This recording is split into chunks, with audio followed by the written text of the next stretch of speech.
The soldier with the ruined face came on the first cold night of every month, and in a year of putting him back together, I never once asked his name. That was the arrangement, though we never spoke it. He came after dark, alone, a leather half-mask covering everything above his jaw, a hood over that. He paid in silver too clean for a common soldier and never haggled. He sat in the low chair by my hearth and let me work, and he did not flinch, not once, not even the first night when I drew a blade across the old wound on his shoulder to let it drain. I had 26 winters and a healing house at the ragged edge of the packlands, far enough out that the high-ranked never came to me. They had their own healers in the keep, with clean linen and silver instruments. I had a stone hearth, a shelf of dried things, a kettle, and a cracked green cup I poured willow bark tea into for everyone who passed through my door, because I had decided long ago that pain is more bearable when something warm is in your hands. He drank it every time. The cracked green cup, in the hands of a man who paid in clean silver. I should have wondered about that sooner. He did not talk. So I did. I want to be honest about what kind of person I am, because it explains everything that came after. I talk to fill silence the way other people pull a blanket up against cold. With him, the silence was so complete, so patient, that over the months I filled it with things I had never told a living soul. I told him about my mother, who died when I was 11, and left me her still room and her stubbornness. I told him I was tired of being an omega in a pack that decided what I was worth before I could speak. I told him my dream, the small, foolish one, that someday I would have a healing house, in a place where the rank of the person bleeding on my table did not change the care I gave them. I told him I was lonely in a way I had stopped admitting even to myself. He never answered. He only listened, with a stillness I came to rely on, and on the first cold night of the next month, he came back. I thought he was a low-ranking soldier with old wounds and nowhere else to go. I thought I was a stop on a hard road. I thought, when I let myself think it at all, that I had imagined the way his breathing changed when I spoke about being lonely. The 9th visit is the one I remember best, because it was the night I nearly understood and did not. It had been snowing. He came in with frost in the wool of his hood, and I saw the old shoulder wound had pulled open again where he favoured it. "You are not letting it rest," I told him, threading the needle by firelight. "You ride too hard, too soon, every month. A wound needs to be allowed to be a wound for a while, before it earns the right to be a scar." A pause. Then, quiet, from behind the mask, I have not had much practice letting things be wounds. I should have heard it. I heard only a tired soldier being poetic, so I laughed and told him that was the truest thing anyone had said in my house all year, and that I would carve it over the door if signs were not a waste of good wood. He went very still at that. I thought I had caught him with the needle. When I finished, I held the cracked green cup out to him, and our hands met on the clay close enough that I felt the warmth come off his, and for one breath neither of us let go, both of us holding the same cup over my hearth like a pair of fools who had forgotten what hands were for. I let go first. I always let go first. I told myself it was only because the tea was his. "Why do you come all this way to me?" I asked him then, the nearest I ever came to the real question, when the keep has healers with silver tools and clean linen. He looked down into the cup a long moment. "Because they would know my name." I thought he meant a low man's pride, that he did not want the high healers gossiping over a soldier's scars. I told him pride was a poor reason to bleed, and he made a sound I understand now was a laugh, the only one I ever earned in that whole masked year, low and startled, as though it had got out before he could call it back. I have turned that hour over 100 times since. Because they would know my name. He handed me the truth whole and plain that night, and I poured him more tea and missed it entirely.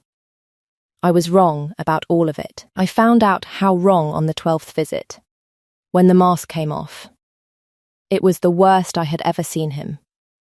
He came late, swaying in the doorway, and there was fresh blood under the old hood. A sword had opened his side along the ribs, deep, and he had ridden through it, instead of going to a proper healer, which told me something I did not yet have the pieces to understand. "Sit," I said, and for once he obeyed before I finished the word. I got his cloak off and his shirt open, and I worked fast, because a wound that colour does not wait politely. He was burning with fever by the time I had it closed, shaking, and the leather mask had soaked through with sweat at the edges. "It's chafing the wound on your jaw," I told him. "I have to take it off to clean under it. I have seen ruined faces before. Whatever is under there, I promise you I will not make a sound." His hand came up to stop me. Then, fever, exhaustion. A year of trust I had not known I was building, it fell. I unbuckled the mask. There was no ruin under it. There was a face I had seen once, 3 winters ago, from very far back in a crowd, on the day he rode through the packlands, and every wolf for 100 miles bent the knee. There was a scar. Yes, old and silver, cutting through one brow. But mostly there was a face every soul in the territories would know on sight. Because it was stamped on the silver I had been so puzzled by. Because it belonged to the strongest wolf alive. I was holding the leather mask of the Alpha King in one hand and a bloody cloth in the other, and I had, over the course of a year, told him I thought my pack had decided my worth before I could speak. I did not make a sound. I had promised I would not. I cleaned the cut along his jaw. I gave him something for the fever. I put the cracked green cup in his hands, because I did not know what else to do with mine, and he wrapped his fingers around it the way he always did, and over the rim his eyes, open now, no mask, nowhere to hide, watched me realize. "Don't," he said. "Horse, don't change how you," he stopped. The king of the Iron Territories, who had ridden through a sword wound rather than be seen, could not finish the sentence. "How long have you known I didn't know?" I said. "Since the first night. A year. A year of my mother and my loneliness and my small, foolish dream. Every word of it falling into the ear of the one man whose opinion of an Omega could end her or remake her, and he had let me go on believing I was speaking to no one. I should have been afraid. I had insulted the pack that was his to rule. I had wept in front of him. I had been, for 12 nights across a year, more completely myself than I had ever been in front of anyone. I was not afraid. I was furious, which is a thing that happens to me when I am too frightened to be frightened. "Get out," I said. He got out. He left the silver, and he left the cup, and he took the mask, and I heard his horse a long time in the dark, and I sat by my own hearth shaking the way he usually did. I did not expect to see him again. A king does not return to the woman who threw him out of her own healing house. That is not how the world is built. He returned in 8 days, which was not the first cold night of the month, and that was how I knew something in him had broken its own rules. He came without the mask this time. He stood in my doorway as the Alpha King, which was somehow worse, and he did not come in until I stepped back to let him. "I have no right to be here," he said. "None at all. I came to tell you the truth, since I owe you a year of it." He did not sit in the low chair. He stood, as if sitting were a comfort he had not earned. "I will not pretend it away, and I will not order you to forget it. You can throw me out again when I am done. And if you are still with me, settle in, because this is where I stopped understanding the story I thought I was in." He said he owed me a year of truth. So I stepped back and let the most powerful man alive into a stranger's hearth, and I listened the way he had once listened to me. He sat. Finally, I poured the tea. The cracked green cup, again, because some habits are stronger than mortification. "My brother died 3 winters ago," he said. The same week, I took the crown. He was the one meant to rule. Older, easier, loved. I was the spare. Then a border skirmish that should have been nothing took him, and the territories looked at me, and I have not been allowed to be anything but the king for 1 hour since. His hand turned the cup. The first cold night, a year ago, I rode out to the edge of the lands, because I could not be in that keep another moment, and I saw a light in a healing house, and a woman who did not know my face opened the door and called me a soldier, and told me to sit. I remembered that night. He had come in with a knife cut on his forearm that he had given himself, I understood now, on purpose, to have a reason to knock. "You poured me tea in a cracked cup," he said, "and you talked, and you did not want anything from me, because you did not know there was anything to want. For 1 hour I was no one. Do you understand what that is, to a man who is never no one?" I came back the next month for the hour. And then for you. Somewhere across the year it stopped being the hour and started being you, and I did not notice it happen, the way you do not notice the cold come on until you are already shaking. "You let me bare my whole self to a stranger," I said, "and the stranger was the one person in the world who could do something with it." "Yes, you should have told me." Every month I meant to. And every month you would say something about your mother, about being decided for, about the healing house you dream of. And I would think, if I tell her, she will never say a true thing to me again. She will see the crown and not the man, like everyone else. So I let it cost you instead of me. He set the cup down, too carefully, and I knew that gesture. I had watched him not flinch 100 times. It was the most selfish thing I have ever done, and I would give a great deal to be allowed to keep doing it.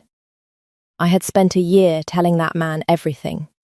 It turned out he had been keeping it. All of it. "Say something I told you," I said.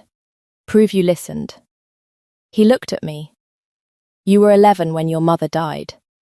Her still room faced east, so the morning light would reach the drying herbs.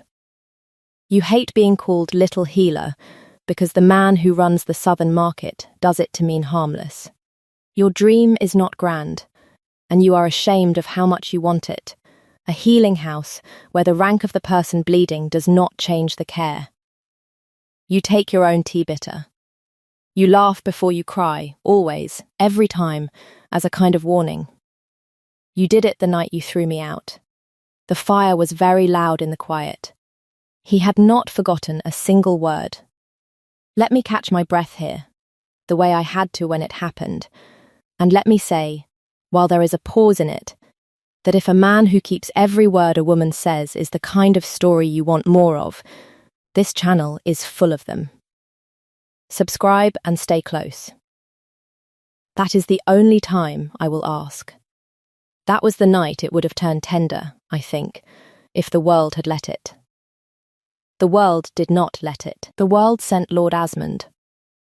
The King's Chancellor was a careful man, and careful men notice patterns. He had noticed, across a year, that the most powerful wolf alive vanished from his own keep one night every month and returned at dawn with fresh wounds and no explanation, and a careful man does not call that love. He calls it a vulnerability. A leak. A hand on the king that does not belong to the crown. He traced it to me. Of course he did. And 6 days after the king sat at my hearth and recited my own life back to me, Asmund's men came to my healing house in daylight, when a woman cannot pretend she is not home, and they did not ask. They took me to the keep. They put me in a cold stone room, and Asmund himself came to ask the questions. And his questions were all the same question, dressed in different clothes. What hold did I have on the king? What had I threatened him with? What was I being paid? Who did I serve? When I said I had thought he was a soldier, Asmund smiled the way a man smiles when you have confirmed his lowest opinion of you. A common healer who happened to ensnare the king for a year and happened not to know his face. he said. You will understand if the Crown finds that difficult to believe. Manipulation of the Alpha is treason. I would think very carefully, little healer, about how cooperative you intend to be. Little healer. He could not have known, but I laughed, the warning laugh, the one before the tears, and I did not cooperate. And they left me in the cold room overnight with the iron of a shackle marking my wrist. And I understood that a year of being completely known by one man had made me, to every other man in this keep, completely suspect. The king did not come. I told myself I had not expected him to. I told myself many things in that cold room. He had not come because he had not been told. Asmund had moved while the king was 3 days' ride away settling a border dispute, and had timed it with a chancellor's precision. Because Asmund's true plan was not to question a healer. It was to remove her, and to fill the space she left before the king could object. By the time Soren returned, the keep was already arranged for a betrothal. Asmund had put it about that the king's long instability was the work of a scheming Omega now safely in custody, and that the cure was an immediate, sensible, public match to Lady Vesna, a noble of impeccable rank who had been waiting in the wings for exactly this. The announcement was set for the evening of the king's return, in the great hall before the full court.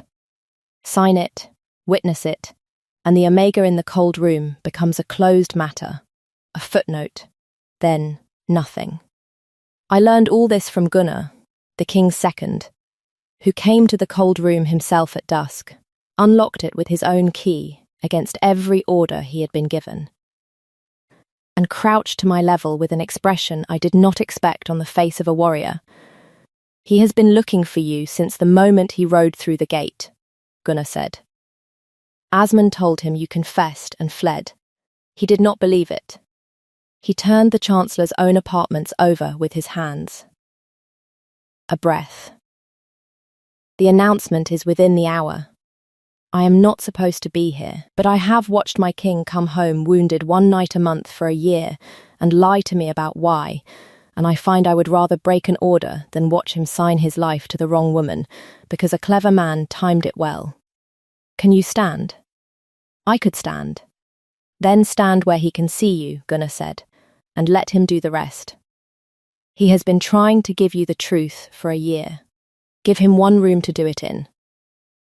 The great hall was full to its grey walls, and at the front of it stood the Alpha King in black, and beside him Lady Vesna in pale silk, and between them the Chancellor, with the betrothal writ already unrolled, ink and witnesses ready, the whole machine of it turning smoothly toward a thing that could not be undone once spoken.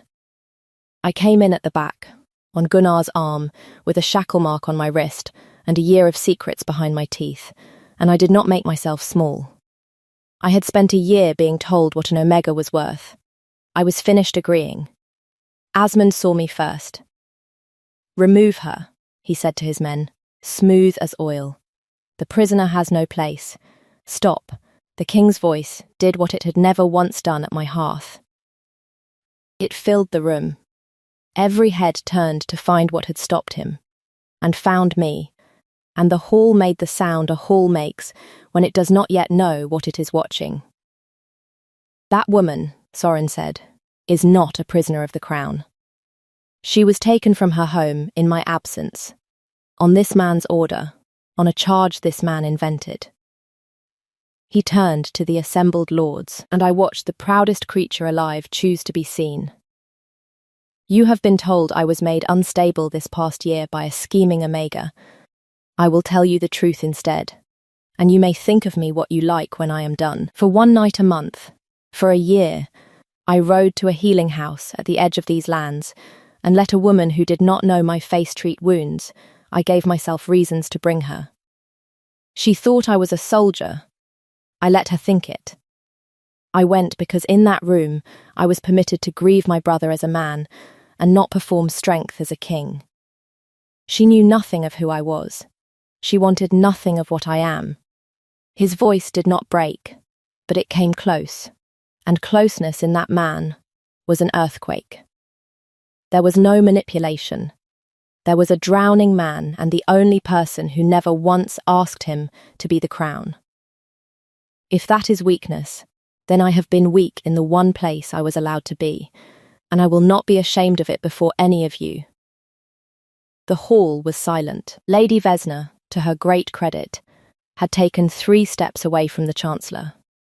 Asmund did not yield. Careful men rarely do until the ground is already gone.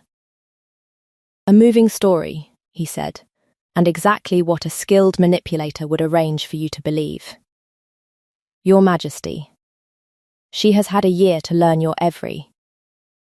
Ask me anything, she told him. My own voice, carrying across the hall the way it had carried that first night I laughed at the wrong moment. The court turned. You say I learned him. You have it backward, my lord. He learned me. Ask him my mother's name. Ask him which way her still-room faced. Ask him what the southern market man calls me to mean I am harmless. A blackmailer studies her victim. She does not hand him her whole childhood and her smallest dream and call it a year of conversation with a man she believed was no one. I held up my marked wrist so the room could see it. I came here in irons for the crime of being known. I will not apologize for it, and I will not stand here while you turn the kindest hour of his life into a crime to cover the fact that you wanted his throne arranged your way. It was very quiet. Then, into the quiet, came the wolf. I had never seen it. In a year I had only ever met the man. But it came through the side of the hall now, enormous, grey shot through, with black. And it did not go to the king, and it did not so much as glance at the noblewoman in silk. It crossed the length of that great hall, past every lord who outranked me, and it came to the Omega healer with the shackle mark. And it pushed its great head beneath my marked hand, and stood, the whole warm weight of it against my side. And it turned and looked at the court of the Iron Territories, the way you look at people who have been very slow to understand something obvious. The king came down off the dais. He did not kneel. A king does not kneel. But he crossed to me on his own feet and took my wrist, the marked one, and turned it over in his hands the way he had turned the cup 100 times. I should have told you on the first night, he said, low, just for me, though the whole hall strained to hear. I told myself I was protecting your honesty. I was protecting myself from losing the one place I was real. I let it cost you everything, and I have a year of your words I have no right to, and I would not give a single one of them back. His thumb moved over the mark the iron had left. Grieve your brother. You told a stranger once, before you let yourself be happy, or you will spend your whole life thinking you do not deserve it. You did not know who you were saying it to. I have thought of nothing else for 11 months. There is a particular cost to that man's grief. I had felt the edge of it for a year without a name for it, and I felt it surge now, harder than I had ever seen. The whole held weight of 3 winters trying to close back over him in front of everyone. He shook with it. And I did the only thing I had ever known how to do for him. I put my hand over the place on his side where the worst wound had been, the one he had ridden through to reach me, and I held him steady while it passed. The way I had held the cup out 100 times, and I did not make a sound, because I had promised him once that I would not. When he kissed me, it was not a thing I could have described to you in parts. It was the year coming undone all at once, the hour and the mask, and the cracked cup, and every word he had kept, and what broke open in me was not desire, but the plain astonishment of being. For the first time in my life, entirely known and wanted anyway. The court could think what it liked. As it happened, the court mostly cheered, which I am told is rare, and which I did not hear over the roaring in my own ears. Lord Asmund did not get his quiet estate. He had laid hands on the king's chosen, fabricated a charge, and timed a betrothal to bury a woman in irons. And the lords who had been ready to call the king weak an hour before found they had no stomach to defend a chancellor who had shackled the woman their king wept for in open court. He was stripped of his seat and his lands and sent beyond the territory's border with an escort that did not speak to him. Lady Vesna married a northern lord within the year and sent us, to my surprise, a genuinely warm letter and a very good wheel of cheese. The fracture was real, and I will not pretend otherwise. For a season there were those who whispered that a king who rode out in a mask to be coddled by an omega was a king who could be tested, and one or two tested him, and learned the difference between a man who hides his grief and a man who has none. The keep took a long while to decide what to do with me. So did I. But here is where the warmth lives, so let me leave you there. A year on, a full year, the cold first night of the month come round again. I have my healing house. Not the one at the Ragged Edge. That one I gave to a younger healer who needed a start. Mine is in the keep now, a sunlit room off the great hall, east-facing so the morning light reaches the drying herbs, and the rank of the person bleeding on my table does not change the care they get, because the king put that in law with his own hand and dared anyone to question it. They do not question it. Gunnar still steals my willow bark tea and blames the wolf, who accepts the blame because it is usually near the honey when he does. The cracked green cup sits on a shelf in the keep among cups of gold and horn and fine glazed clay. It is the ugliest thing in the room. It is the only one he ever reaches for. He comes to my hearth still, the first cold night of every month. He does not have to. He could send for me. He could simply be wherever I am, since we are rarely anywhere else. But he comes the way he came the first time, on his own feet, after dark, and he sits in the low chair, and he lets me pour.